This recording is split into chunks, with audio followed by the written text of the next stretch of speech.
It is May the 19th, Friday edition of the show. Jay, thank you so much for joining us today. Not a problem, Sandy. Always good to see you. Yes. So listen, you had Taste of Cayman, amazing event. Lots of planning went into it. And I think no matter how amazing an event is, you're always going to have some feedback, constructive criticism, fine. And then some criticism that may not be warranted. So thank you so much, first of all, for agreeing to come back in the program post your event. Because one of the things a lot of people don't know, if you're in event management, it's always a great idea to have little meetings afterwards and assess how the event went, what things could be improved upon, where did we do well, where didn't we do well. It's just good to recap. And so because, CETA is such a big part of this community, the Cayman Islands Tourism Association, there were questions that came up and some negativity that was afloat. And I really appreciate you addressing this head on. Not a problem at all. We've got nothing to hide. It's the thing to remember, I think, is that thousands of people walked away from Taste of Cayman with an excellent experience. Yes. Absolutely, hands down, one of the best experiences they've had a really wonderful time, no complaints, no nothing. They understood that it's almost 5,000 people at a venue that holds that amount with only 30 vendors or so on and so on. It's going to have some long lines. It's going to happen. We tried our best to get rid of the long lines. It didn't work as well as we'd hoped. That was the main idea. And in festivals of this size, you have to have the wristbands or something like that. And it was just a way forward. And we knew there was going to be teething pains. We did everything we could to mitigate the problem beforehand. I heard you say yesterday on the show that we did go to Capella. We saw what the issues were. We said, okay, you know what? These are our problems. These are our issues. There wasn't enough communication about how to use the wristbands for that particular festival. So you saw our social media. We posted so much about going to get your wristbands early, how to top it up, and when you get there, and linking your phone up so you wouldn't have to stand in line. We emailed every single person that bought a ticket through the tasteofcayman.org website and said, please come down, get your wristband early. We did a lot of outreach. We did a lot of work to try and mitigate all that situation. It just unfortunately didn't happen on the night out. The execution didn't exactly go as planned. But It's something we will learn from and make sure it's 100% for the next year. Yeah. Now, one of the things that was a little bit confusing, and I know people were asking, part of your events management team and volunteers and so on, was there an actual app to refill the wristbands, or was it a portal, or what was it? Because there seems to have been some confusion around that aspect of it. I think the terminology got mixed up. We thought we were told app, and when it really was a portal. So in the portal, once you linked up your phone, you were able to load up I have it on my phone. You were able to load it up onto your wristband. It was a little more time consuming than we had hoped. It was a little more confusing than we had hoped. We raised a lot of issues prior to, and we were assured everything was going to work perfectly. And I mean, unfortunately, it didn't work perfectly with the wristbands because there were some hiccups along the way. So I want to be clear, this isn't your part of the organizing, so to speak. You rely on Events Pro. And so Events Pro has some responsibility with probably trying to sort this out for the next time. I don't want to throw anybody under the bus, Sandra. Yeah, I'll do it for you, Jay. I'm going to throw them under the bus because I want people to understand.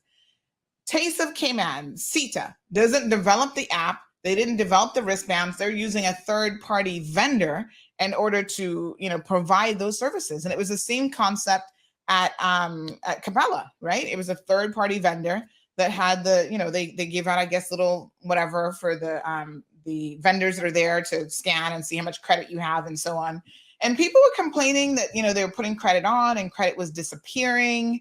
And they wonder if something had happened to the credit. I know in my case, I had a wristband that didn't seem to have any credit on it at all. And I remember solving that problem for you. Yeah. So, I mean, it's not really about throwing them under the bus, but if nobody holds the vendor who's actually responsible for this portion of delivering this service accountable, come on, Events Pro, you guys need to get your stuff together, because people are complaining about the exact same thing at Capella. And then a week later to have the exact same complaints for what I think was a much bigger event. I think you actually had more people than Capella. I mean, I could be wrong. You had an immense number of people at the food festival, and lots of different stations and so on. Yeah, it was concerning to see that those issues hadn't been fixed and hadn't been rectified. But that's not necessarily your problem, although it makes you look bad as the host of the event. So let's move away the from fact that we had to give away, our vendors had to give away so much product because the system, yeah, because of that, it was disappointing. But we're going to fix it. We're going to make sure it's 100% accurate, and we'll do whatever it takes for next year. We know that this is the main issue, and everything else went great.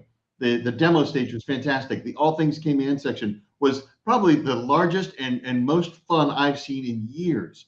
Our stage and our entertainment filled with Caymanians, loved every second minute of it. So that part is solid. We just got to get down the long lines and the payment process, and we'll get it next year. We announced already next year's date, so we're just got 10 months to work on it. We're gonna make sure it happens. Okay. Now, the other area that you got some criticism, and I saw, I think it's always interesting to me, the people that criticize and don't necessarily take the time to ask questions or to figure out why things are certain ways. So former Miss Cayman made some comments that, oh, you guys needed to have more local vendors. And we've had people here on the show as well say, why weren't there more Caymanian businesses? So explain to us, Jay, how does this work? Do you have to be a member of CETA in order to participate in Taste of Cayman as a food vendor? Yes, 100%.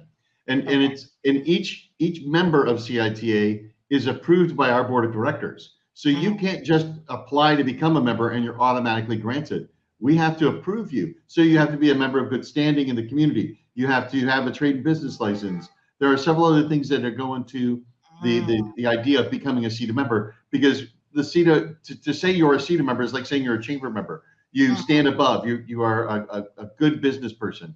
It's along those type of lines. So we want to make sure that we're serving our vendors are serving the best quality that you could possibly get at Taste of Cayman. So yes, you have to be a CETA member.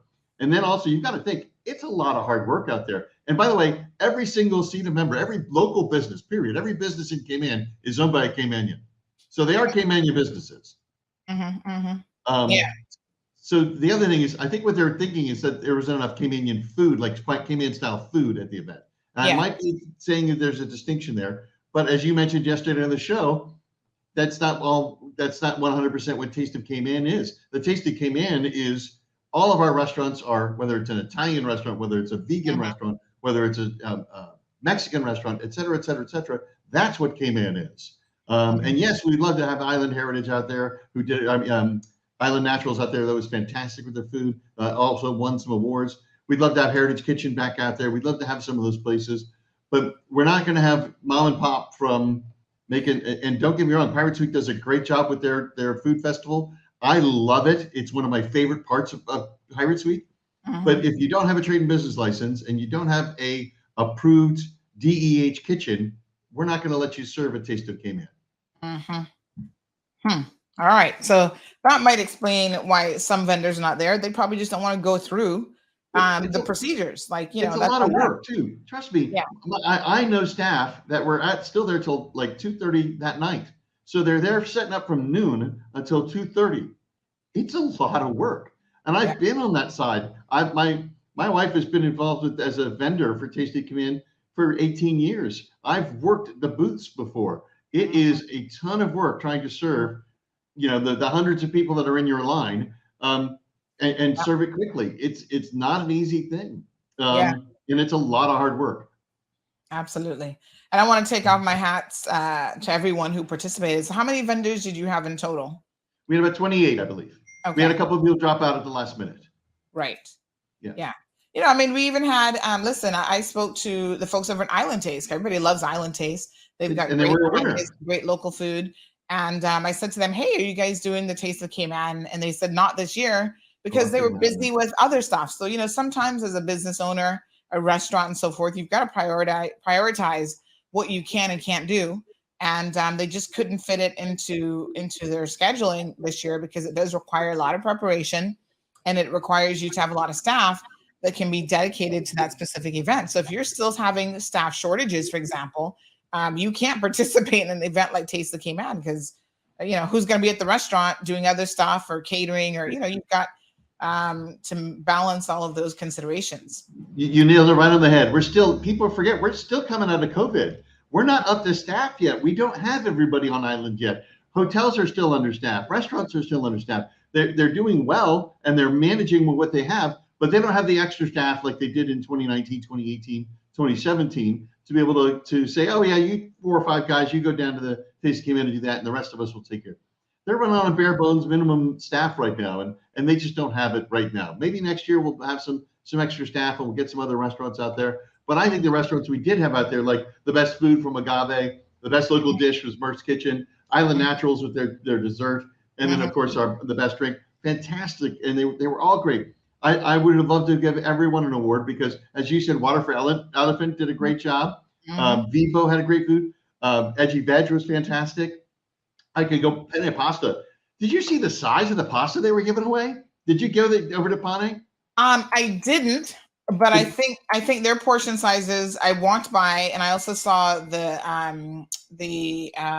what's the Asian place that was there in that similar corner? City Walk.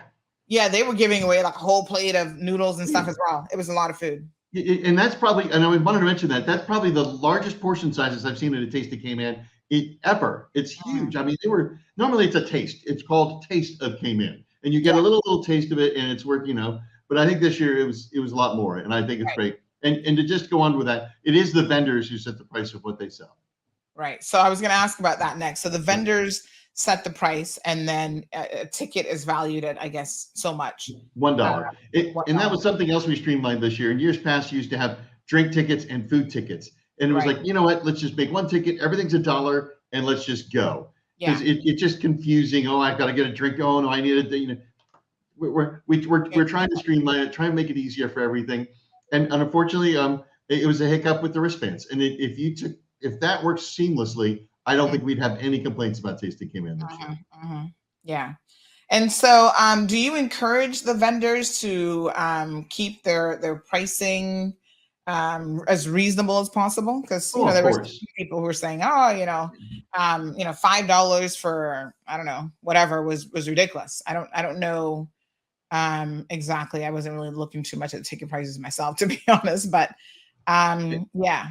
So we do ask them to be fair and a good representation of what their menu would be back at their restaurant. Obviously, it's a taste, so it should be a little less. It's not the full size portion of what you would find at their restaurants. So obviously, it's going to be a little cheaper. And we're just happy to have the vendors that we do have and continue to get to come to Taste of Cayman. It's not easy. You can't be a Luca or a Aqua or something like that and still take care of your own restaurant and then send staff out to Taste of Cayman as well. It's a very difficult thing to do. And we're going to work on it this year. We're going to try and talk to how we can make it better and different. And we'll make it better. And I'm determined to make these the best that there have ever been. Okay. All right. So some questions were sent in advance. Bring it on. We've got nothing to hide. So the proceeds of this event go towards what? I mean, I know this is the Cayman Islands Tourism Association. Right. And so tell us a little bit about what you guys do for your members. We do a lot for our members.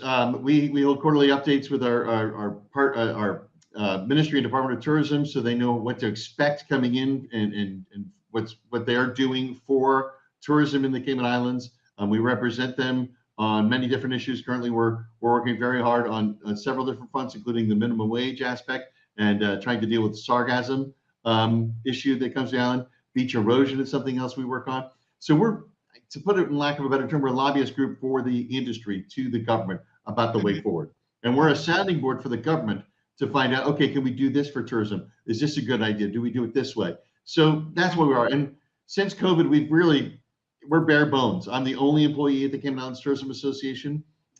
We have moved offices into a tiny little storefront on West Bay Road compared with the nice big Caymanian house we had before on West Bay Road up by the Grove.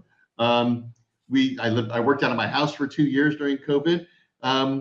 We're still getting back on our feet as an association, as I'm sure everyone is, like the breast cancer awareness and all of those guys who weren't able to have their gala dinners and things like that during COVID. So most of the associations and nonprofits in the Cayman Islands were running on nothing during COVID. So we're still trying to ramp up and get back together. And I know we didn't make as much money on this Taste of Cayman as we have done in years past, Mm-hmm. but for us, Taste of Cayman isn't about, yes, it helps to make some money, but it's Mm-hmm. about providing an event that is a signature event for the culinary capital of the Caribbean. It Mm-hmm. is more of showcasing what our restaurants and what our people can do, our local talent, our local food, our local heritage. That's what Taste of Cayman is about. Mm-hmm. Mm-hmm. Very good. So someone said that you're getting a big fat salary and this helps to pay your salary. How do you respond to criticisms like that? Hey, I need a salary too, but it's not that big. I mean, yeah, I work hard. I deserve money for what I do, but Mm-hmm. it's just me, we've really tried to pare it down, and we've cut costs tremendously. And I wouldn't say it's a big fat salary, but when you're the only person in here doing chief cook and bottle washer, yeah, You gotta get paid. yeah. Yeah. All right. Someone also said, why doesn't CETA offer scholarships to young Caymanians? Do you guys have any scholarship opportunities available? Are you able to do anything like that? We have in the past. We've assisted with some scholarships. There was the Bob Soto scholarship we had in the past. Things are ramping back up after COVID, and we will get that. But we also have been instrumental in helping with training. We sit on the board of the School of Hospitality Studies.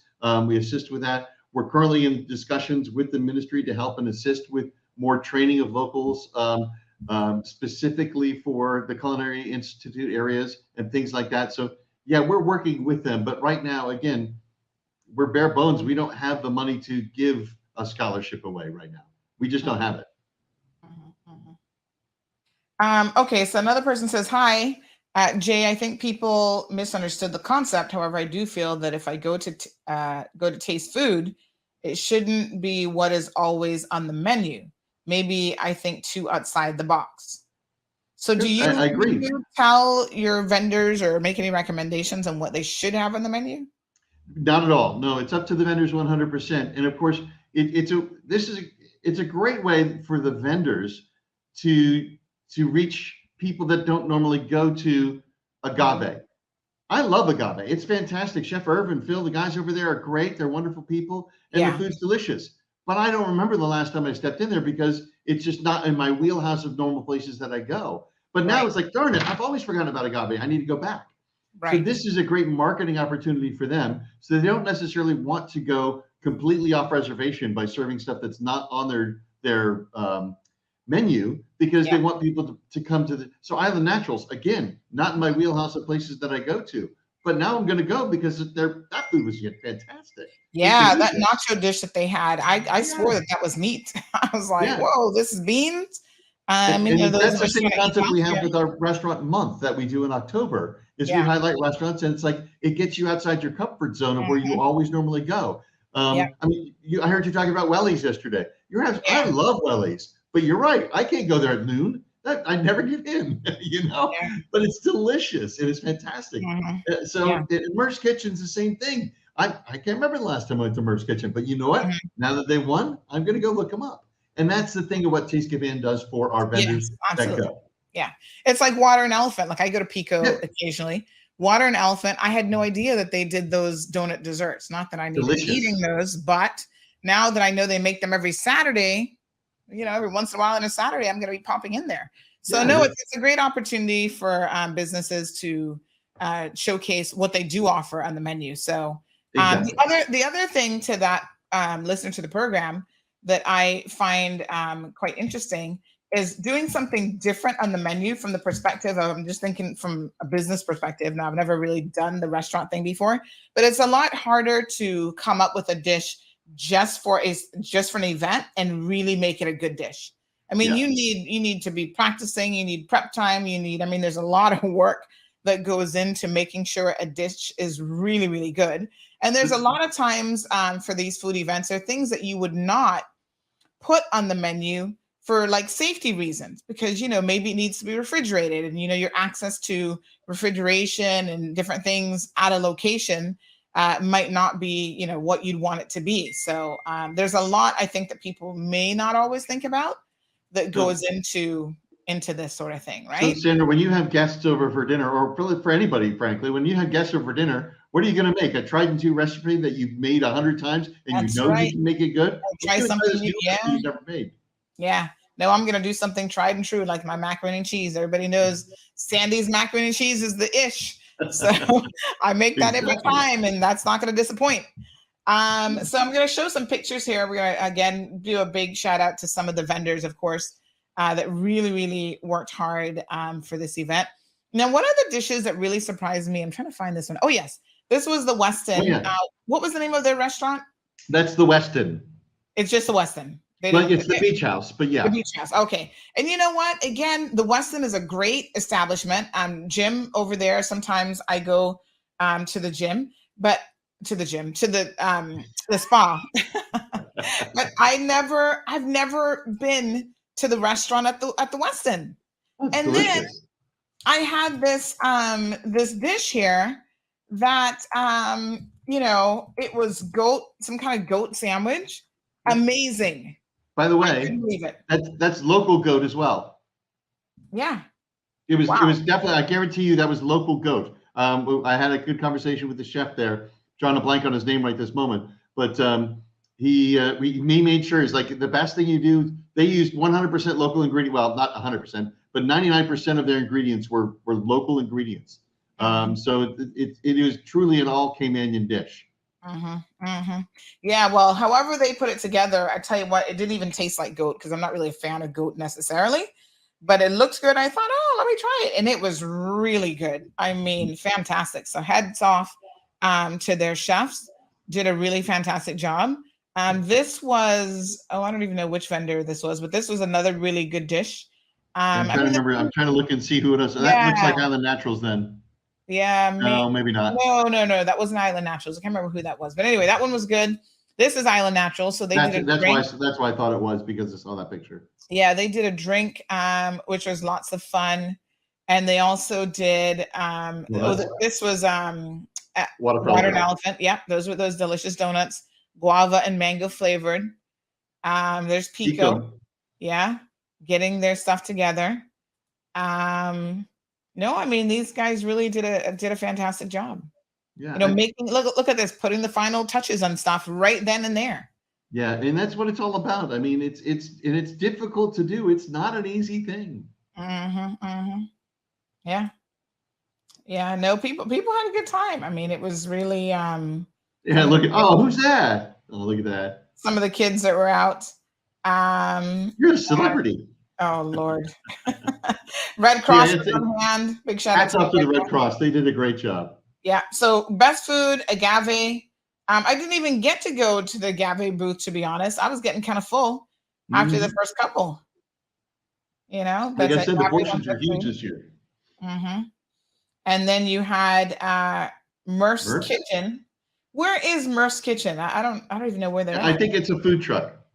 Oh, so they're just a food truck. I think truck. That's it. Okay. I don't know where they normally sit. I don't know where. I think they're off by Country Western, but I could be wrong. I'm not 100% sure. Yeah, there was a lot of mixed drinks, mixology competition, and so on. And then let's talk about some of the winners for the Cayman beef competition, which was fantastic. And I know Rohan Marshall came in second. So I got to call him because I want to taste his beef. And then Dane White was the winner. Yeah, nice. And then we had the most local Cayman beef and heavy cake entrants in any Taste of Cayman, by the way. So that's and I heard we're not Caymanian enough. Come on, stop that. That's ridiculous. I mean, we had the most entrances in. It was fantastic. It was great to see.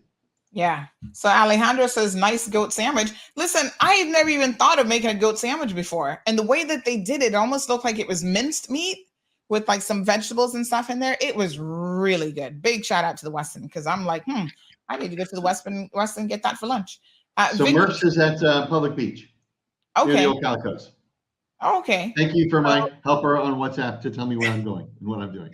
So Vicky says that the goat was from Mr. Hamlin. So yeah, I believe that's correct. Yes. So Selvin says, so the local goat made it to the event, but not local chefs. Well, Selvin, if you work in a restaurant, again, we've just talked about the criteria. If you want to be a restaurant, you want to participate, restaurants hire who they want to hire. To be honest, a lot of restaurants, even the so-called local restaurants, don't have Caymanians working in the restaurant. You go to Welle's, you feel like, oh, you can't get more local than Welle's. Who's working at Welle's? 99.9999% Jamaicans. Let me just say that we did have Miss Brittany Bodden out there. Chef Brittany Bodden, the first Caymanian that's been trained under our Michelin star chefs and gone to Michelin training. First woman Caymanian to do that as well. Fantastic trailblazer. She is amazing. And she was there working her tail off. She had a great time. She worked with our international chefs. She worked with our local chefs. She was fantastic. And I can't say enough great things about our young Caymanian chefs that are up and coming. You can't have over 200 restaurants in the Cayman Islands and have every single one of them have a Caymanian chef in the kitchen. It's just not possible. Yeah, we'd all be chefs, but and listen, if that's what people want to do, by all means, go out there and get involved, get a job as a chef. I mean, a lot of people always say to me, "Oh, you cook so good, you should open a restaurant." I say, "No, thank you. I do it for fun. I do it when I feel like it. I don't want to have to cook for people. If I don't feel like cooking, I'm not going to cook." Okay, here's another question. This person says, "Hey, Sandy, please keep this anonymous, but I'm curious. At Taste of Cayman, for all people who did not use all the funds on the wristband, who pockets the money, EventPro or Taste of Cayman? Either way, I think it's theft. If it's EventPro, it should be credited to an individual's account for future use. Quick numbers, if someone had $5 left, that's like, if each person had $5 left, that's $25,000. So how does this work exactly if you have anything left over?" Yeah, it's just like if you had tickets left over from Taste of Cayman in years past. If you actually had the physical tickets and you didn't use them, it just goes, and the money does go to the Taste of Cayman charity, which is the CITA. Okay, so and I don't think everybody had $5 left. By the way, I've seen the numbers. It's not that much. Trust me. And most people, when you go into it, knowing that that's the case, you tend to just use up your tickets, right? Yeah. So I left. I was there with a 6-year-old. She was ready to go. She's like, Mom, I'm tired. I want to go home. And I was like, oh man, I want to wait so I can eat more food. But I had to accommodate her. And my husband Marlon, he was working, so he didn't get there until kind of late. So I just gave him my tickets. I'm like, here you go eat, go whatever. So whatever I had left over, I just passed it on to him so that he could then get something to eat. But yeah, I mean, you could get drinks, you could get, different things with your ticket. So I guarantee you next year, we are going to have this fixed. I'm going to make sure that whatever system we choose and whichever local vendor we operate with, whatever it's going to happen, we're going to have a system that's going to be different than what we used. It will happen. I can promise you now that that's the thing we're going to look at. It might cost us a little bit more money. I mean, put it this way, using the wristbands this year cost us 100% more than just using regular tickets. It costs the organization a lot of money to buy all those wristbands and do all those things and have all the readers out there and all those things. It was a very expensive proposition that we thought would ease the system of payment. It will work, but we're going to have a different system for sure for next year. And we probably will use the same vendor. We might not, but we'll see what happens. We're going to look at all options and make sure all options on the table so that you, the visitor to Taste of Cayman, has a seamless, fun, happy time. That's my goal. All right, very good. Okay, let's get through a few more questions here, folks. Could the team, and I think this has already been answered, but could the team make pre-purchasing of additional food and beverage tickets more accessible next year via an app that guests can sign up for before Taste of Cayman or via an online portal? So again, that's the number one concern. You're saying next year you guys are going to have it sorted. We tried to do that this year. We had 2 different sign-up days at Cayman Bay at the observation tower where you could come in and get your wristbands prior to and get your phone hooked up. Not enough people took advantage of that. We were there from 4 till 7 each afternoon for 2 afternoons before Taste of Cayman. We saw what the issue was at other events locally, and we thought, okay, this will solve it. Let's get this going. Unfortunately, just not enough people took advantage of it, even though it was mentioned on all the DMS broadcasting stations prior to. It was mentioned in gone are the days where you can take out a full page ad in the Compass and everybody's going to read it. Yeah, nobody's reading the Compass. and it's not because of any fault for the Compass Media or anything like that. Yeah, nobody's just reading the media newspaper. changed as people. Yeah. No, it's all social media, obviously. And I mean, Yeah. I think you guys did a great job. I know I was always posting stuff for Taste of Cayman messages. And, so people also need to, if they're interested, they also need to make sure that they seek the information and they look it up. But one thing I have found in this line of business, just media in general, Jay, is you got to say something like 25, 30 times for people to really get the messaging. So it's constant repetition. And even then, sometimes people still are not really going to get the message, so definitely lots of lessons to be learned there. But and I say this all the time, and people think I'm trying to be funny when I say it, but people are just not reading. I don't care if it's the Compass or even to some extent CMR. People read the first line and that's it of a story, and then they think they know everything that was in the story. And so I caution people. That's why you were coming on this show, so we could go through things, explain things to people. But yeah, nobody's picking up a newspaper to read it anymore. So I guarantee you, over the next 10 months before this happens, I'm going to spend a good portion of my time reviewing with local vendors the best system to use for payment, and so that people know how much they have on their wristband or whatever payment form we're going to be using. We could go to Google Pay, for gosh sakes. Who knows? We're going to look at all options. Every option is on the table. Absolutely. We're going to make this seamless. And you know what, Jay? To be fair, I mean, there are established, not knock Event Pro because I don't really know anything about them, but there might be other apps out there that are well established, that have been tried and true and have all these kinks already work out that could have saved you a lot of headaches. So like you said, if you got to look elsewhere to make sure that your the people that Cayman Islands have an amazing experience at Taste of Cayman, then it is what it is. When I traveled to New York recently, I shared this story. When I was there, I think in January, I shared this story with people. I was grabbing a taxi and kind of running around Times Square and whatever.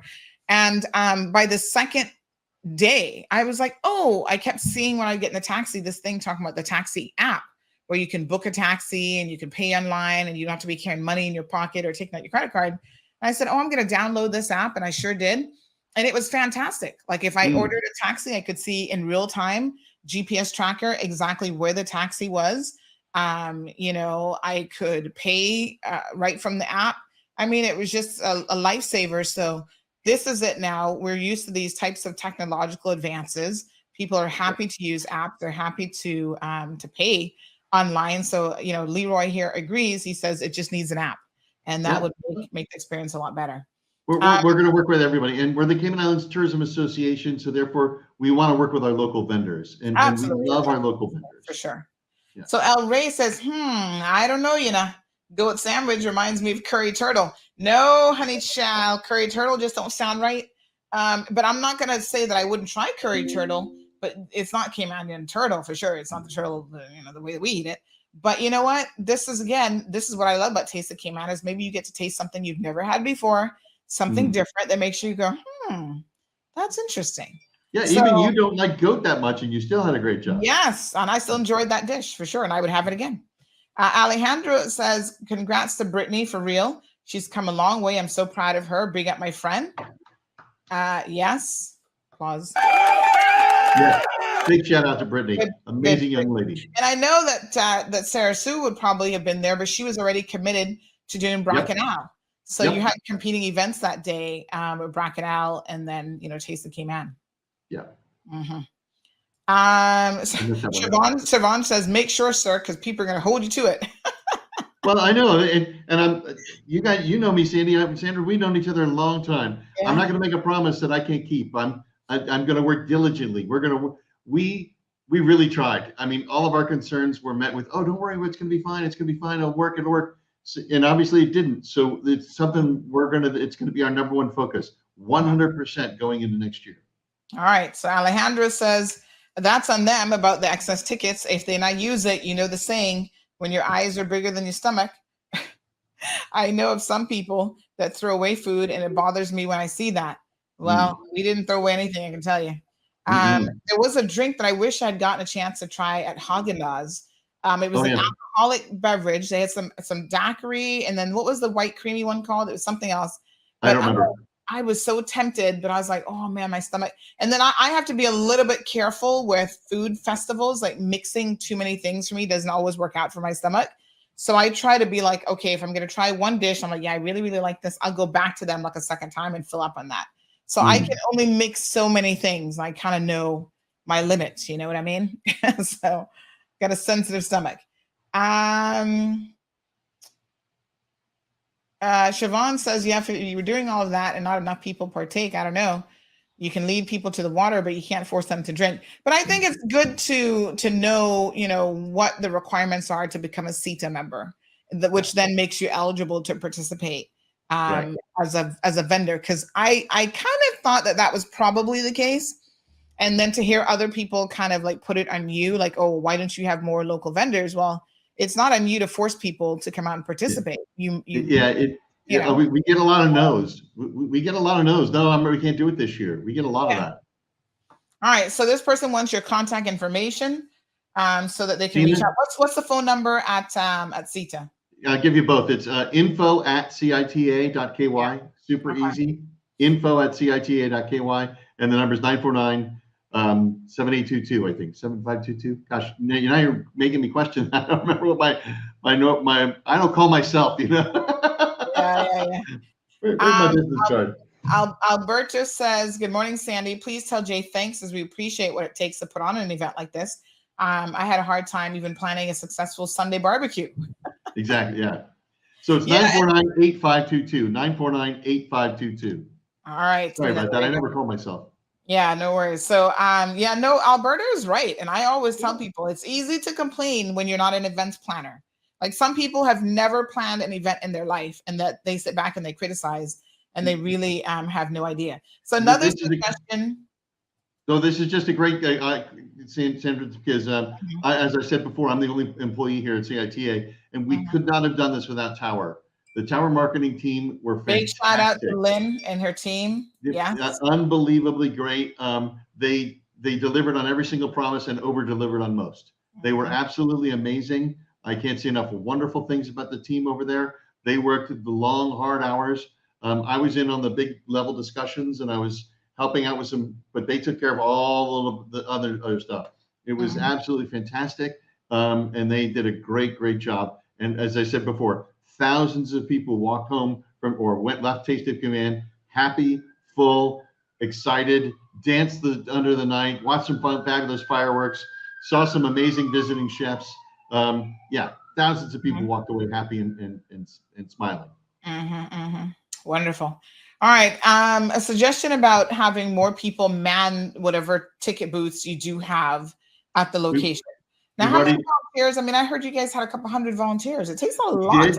We had a lot, and we had a great thing. And I've already had a discussion about how to make it better for next year. We're going to increase the number of ticket purchase outlets that there are. Obviously, for security reasons, we had to have the cash in a certain location. But that's not to say we can't have more that just take credit card only. So that's what we're going to look at next year and see if we can do it like that. But obviously, with just any kinds of concerns anywhere where you have dealing with cash, you need to have it in a central location and you can't have them spread out over several different areas. So we're looking at that, and it's something we're going to address. We're getting there. I know it's our 35th year of doing Taste of Cayman, but things change and evolve throughout the years. So, and every year it's going to be a little different. Awesome. All right, let me see what other questions we got here.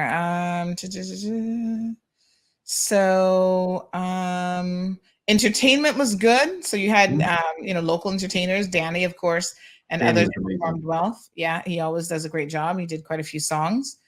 This person says, those are my only gripes other than the pricing the vendors charge for their dishes, which again, you don't have any control over. And I'm assuming that Taste of Cayman doesn't get involved with setting the pricing vendors charge, and that's already been answered. So no, they do not get involved. So I think vendors need to be a little bit more, they kind of have a captured audience there. So I saw some stuff as low as 2 tickets and as much as 8 tickets. I didn't think it was that crazy. But and anytime you go to a festival, I mean, I've seen, as you said, you went to the you go to South Beach Food and Wine, or if you go to Taste of Chicago or anything like that, your ticket prices are going to be more expensive and they get you nothing. There's no 12 tickets already preloaded. There's not 25 tickets preloaded on the VIP.